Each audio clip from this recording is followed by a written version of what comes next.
ഞാൻ ഉണ്ടാക്കാൻ പോകുന്നത് ധാന്യങ്ങളൊക്കെ വെച്ചിട്ടുള്ള ഒരു ദോശയാണ്. ഇത് നല്ല ഹെൽത്തി ആയിട്ടുള്ള ഒരു ബ്രേക്ക്ഫാസ്റ്റാണ്. ഇത് പൊളിപ്പിക്കേണ്ട ആവശ്യമൊന്നുമില്ല.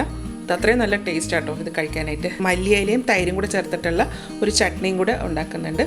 ഇതിൻ്റെ കോമ്പിനേഷൻ എന്ന് പറഞ്ഞു കഴിഞ്ഞാൽ മല്ലിയില ചട്നിയാണ്. അപ്പോൾ ഇത് എങ്ങനെയാണ് ഉണ്ടാക്കുന്നത് നോക്കാം. ഫ്രണ്ട്സ്, എൻ്റെ പേര് രഞ്ജിഷ മുരളി. എല്ലാവർക്കും സിമീസ് നാടൻ കിച്ചണിലേക്ക് സ്വാഗതം. ഇതിനായിട്ട് 1/2 കപ്പ് പച്ചരിക്ക് പകരം ഇഡ്ഡലി റൈസും യൂസ് ചെയ്യാം. ഉഴുന്ന് 1/4 കപ്പ്, ചെറുപയർ 1/4 കപ്പ്,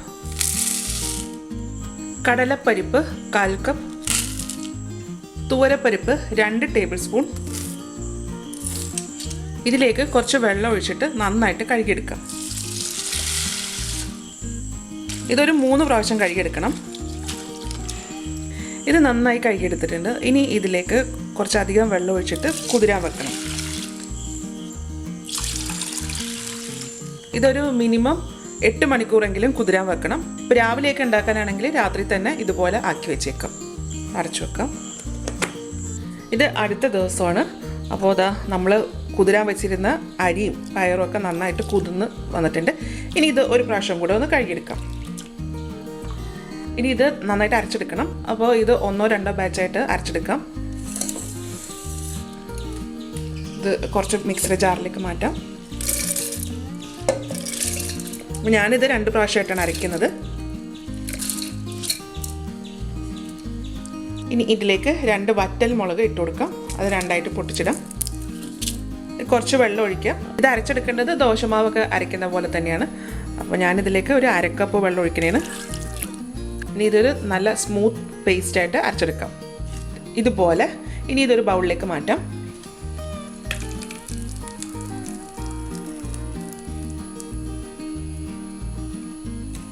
ബാക്കിയും കൂടെ ഇതിലേക്ക് ഇട്ടിട്ട് അരച്ചെടുക്കാം. ഇതിലേക്ക് ഒരു 1/4 കപ്പാണ് ഒഴിക്കുന്നത്. ഇത് കുറച്ചും അരിയേ ഉള്ളൂ. ഇത് അരച്ചിട്ട് വരട്ടെ.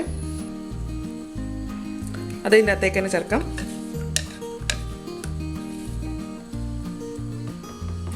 ഇനി ഇതിലേക്ക് കുറച്ച് ഉപ്പ്, ഇതെല്ലാം കൂടെ നന്നായിട്ടൊന്ന് മിക്സ് ചെയ്യാം. ഇത് അരയ്ക്കുമ്പോൾ ദോശമാവിൻ്റെ കൺസിസ്റ്റൻസിയിലാണ് അരച്ചെടുക്കേണ്ടത്. ഇതാണ് ഒരു പരുവം. അപ്പോൾ ഞാൻ ഇതിലേക്ക് 3/4 കപ്പ് വെള്ളമാണ് ചേർത്തേക്കുന്നത്. ഇതിനി പുളിപ്പിക്കേണ്ട ആവശ്യമൊന്നുമില്ല. ഇതിപ്പോൾ തന്നെ നമുക്ക് ഉണ്ടാക്കിയെടുക്കാം. ഇത് മുഴുവനായിട്ടും ഇപ്പോൾ ഉണ്ടാക്കുന്നില്ല എന്നുണ്ടെങ്കിൽ നമുക്ക് കുറച്ചെടുത്തിട്ട് ഫ്രിഡ്ജിലേക്ക് മാറ്റാം. പുറത്ത് വെച്ചേക്കരുത്. പുറത്ത് വെച്ച് കഴിഞ്ഞാൽ ഇത് പുളിച്ചു പോകും. അപ്പോൾ ഇങ്ങനത്തെ ദോശ പുളിപ്പിക്കാറില്ല.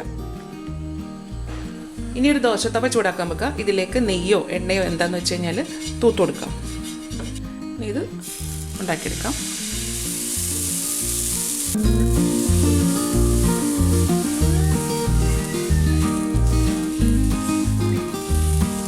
ഇത് നന്നായിട്ട് മൊരിഞ്ഞ് വരുന്നവരെ ഒന്ന് ചുട്ടെടുക്കാം. അതിൻ്റെ മുകളിലേക്കും കൂടെ കുറച്ച് എണ്ണ തൂത്ത് കൊടുക്കുന്നുണ്ട്. ഞാനിതിൽ യൂസ് ചെയ്യുന്നത് നല്ലെണ്ണയാണ്. നല്ലെണ്ണയും നെയ്യുമാണ് ഇതിന് കൂടുതൽ ടേസ്റ്റ്. ഇത് നന്നായിട്ട് മൊരിഞ്ഞ് വന്നിട്ടുണ്ട്. ഇത് മാറ്റാം.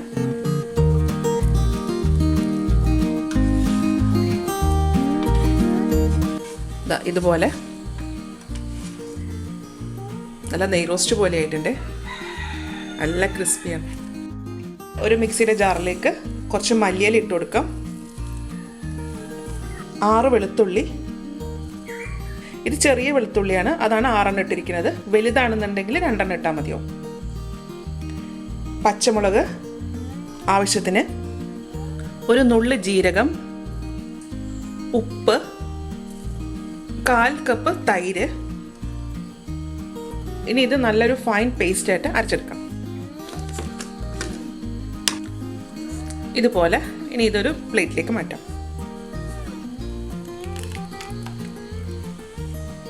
അപ്പോൾ ദാ ഞാനിവിടെ ദോശ റെഡിയാക്കി വെച്ചിട്ടുണ്ട്. അതിൻ്റെ കൂടെ ചട്നി, മല്ലിയില ചട്നിയും ഉണ്ട്, തേങ്ങാ ചമ്മന്തി ഉണ്ട്, നമ്മുടെ സാധാരണ ചുമപ്പ് കളറിലെ തേങ്ങാ ചമ്മന്തി ഉണ്ടല്ലോ അതും, പിന്നെ വറുത്തരച്ച സാമ്പാറും. ഇത് രണ്ടും ഞാൻ ഇതിന് മുന്നേ ചെയ്തിട്ടുണ്ട്.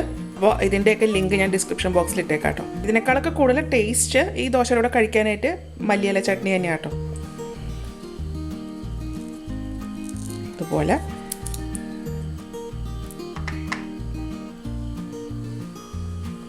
നല്ലൊരു സ്വാദാണ് ഇത് കഴിക്കാനായിട്ട്. അപ്പോൾ ഇതുപോലെ എന്ന് എല്ലാവരും ഉണ്ടാക്കി നോക്കുക. ഉണ്ടാക്കി നോക്കിയിട്ട് ഇതിൻ്റെ അഭിപ്രായം എൻ്റെ കമൻറ്റ് ബോക്സിൽ ഇടുക. എൻ്റെ ചാനൽ ആദ്യമായിട്ടാണ് കാണുന്നതെങ്കിൽ സബ്സ്ക്രൈബ് ചെയ്യുക. വീഡിയോ ഇഷ്ടമായെന്നുണ്ടെങ്കിൽ ലൈക്ക് ചെയ്യുക, ഷെയർ ചെയ്യുക. അപ്പോൾ ഇനി അടുത്ത ദിവസം അടുത്ത റെസിപ്പി ആയിട്ട് കാണാം.